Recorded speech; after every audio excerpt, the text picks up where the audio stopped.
Matagal tayo hindi nakadaan dito. Siguro mga mahigit 1 year. Wala nang ano dito.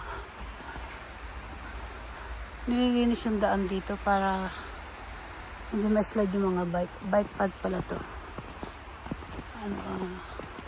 Bicycle area. Pinutol pa rin kayo dito. Lakad tayo para matagal tayo hindi nakapaglakad sa lugar na to, kaya maglakad tayo ng konti. Kasi lagi akong busy eh.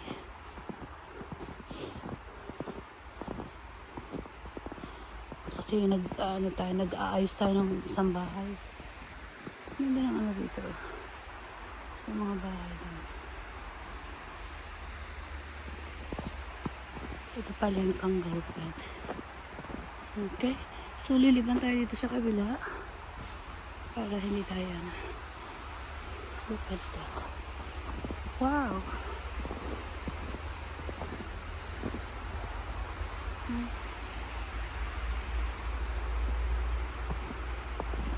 Ganda ng ano dito.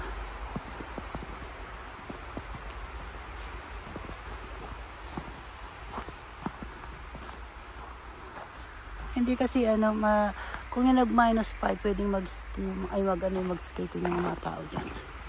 Mga bata pala. So,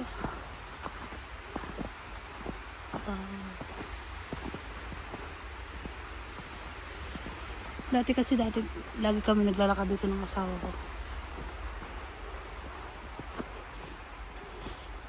Matagal na tayo lagi ako dumadaan dito, nag-video. Parang morning walk ko nung dati. Kaya evening, halos nalilibot namin mag-asawa ito sa Timir. Madalang garden ng white sila, parang snow.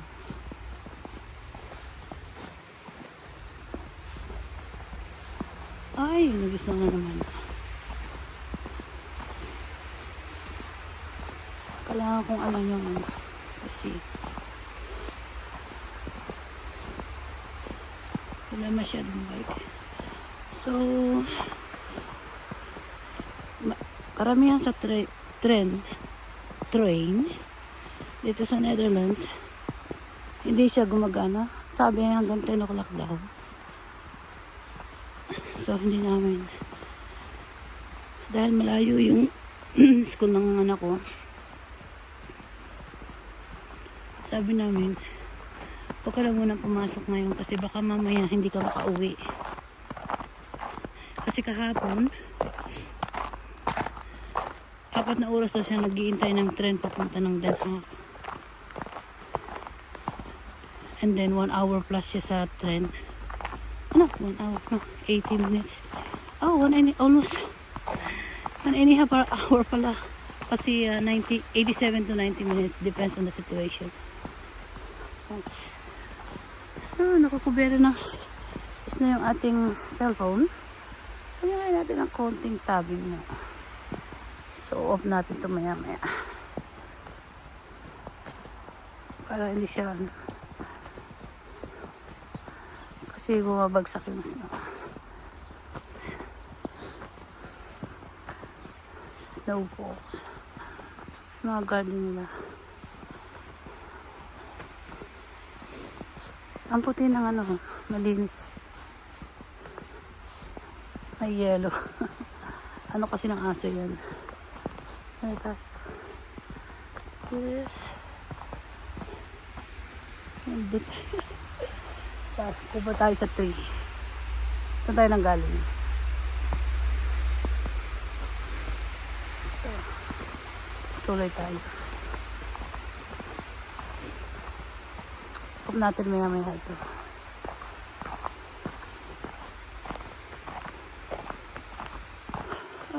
January 6 ba ngayon? Ano tayo sa area ng Syquart yata ito, nakasakop or Palestine. Itong lugar na ito.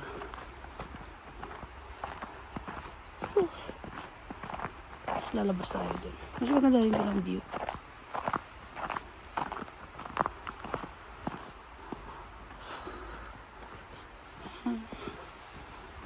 Ayun yung ano.